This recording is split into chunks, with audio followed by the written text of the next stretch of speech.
لقيت بيت النعاس ديالي كله مرايات. سولته قلت له علاش داير هاد المرايات كاملين في هاد بيت النعاس؟ قال لي انا كنبغي فين ما ندور نشوف راسي. قال لي عزيز عليا نشوف وجهي في المرايه. ومورا زواجنا ولاو الناس الرجال كيجيو عنده بزاف للدار، وكيدير حتى هو حفلات بحال هذيك السيده اللي كنت ساكنه عندها، وكيجيبوا معاهم حتى البنات. ولا كيقول لي لبسي وتقادي وخرجي جلسي معاهم. كيقول لي هادو غير الاصدقاء ديالي عادي، يعني حتى هما جايبين عيالاتهم، كلنا نجلسوا مجموعين ونضحكوا مجموعين. واخا هذاك الشيء ما كانش عاجبني، ولكن كنت كنضغط على راسي ونديرو. كنقول يمكن راجلي متفتح وغير انا اللي معقده وجايه من واحد الوسط محافظ شويه. واخا وليت كنشوف شي حوايج على راجلي، مثلا ملي كيجيو هادوك صحابو كيدير الموسيقى وكيبدا يشطح مع هادوك العيالات ديالهم، وكنبقى انا جالسه وكنشوف فيه وكنتعصب. حتى واحد النهار قال لي ماشي مشكل حتى انت تشطحي مع صحابي، الدنيا هانيه. قال لي انا انسان متفتح، يعني ماشي معقد، عادي مرتي تشطح مع صاحبي وانا نشطح مع مرته. تما ما نكذبش عليكم، شدتني واحد الصدمه، ما جاني في شكل. ولاو هذوك التصرفات الغريبه ديالو كيعطيوني بزاف ديال التساؤلات في عقلي. واحد النهار وانا نوقف معاه وقفه وحده وقلت ليه هذوك صحابك ما يبقاوش يجيو عندنا للدار، وحتى هذوك العيالات ما بقيتش بغيت نشوفهم مازال في داري. انا صافي، انا هذا الشيء راني مليت منه، ما بقيتش باغيه هاد التصرفات في داري انايا.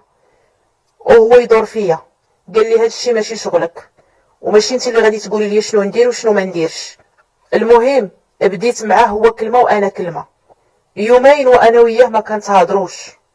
ومرة هذيك يومين جات عندي هذيك المراه اللي كنت ساكنه معها في الدار، وبان راه هو قال ليها كل شيء وعاود ليها كل شيء، وكيفاش انا كنت خاصم معاه وما كنتصنتش ليه.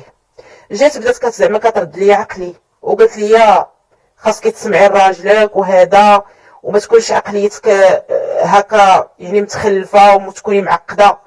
يعني دابا انتيا نساي دوك الايامات اللي كنتي في العروبيه وهذا، دابا هذا راجلك متفتح وهذا خصك تمشي معاه في طريقه.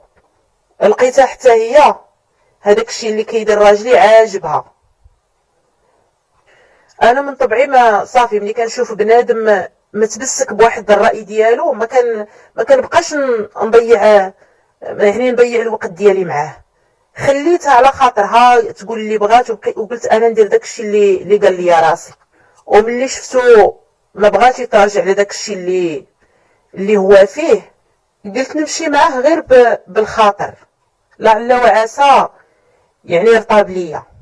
في واحد النهار كان هو مسافر وكان غيرجع من بعد يومين، قلت انا علاش ما نديرش ليه مفاجاه ونوجد ليه شي حفله غير انا وياه، يعني شي هكا رومانسيه خفيفه باش نتصالحوا انا وياه.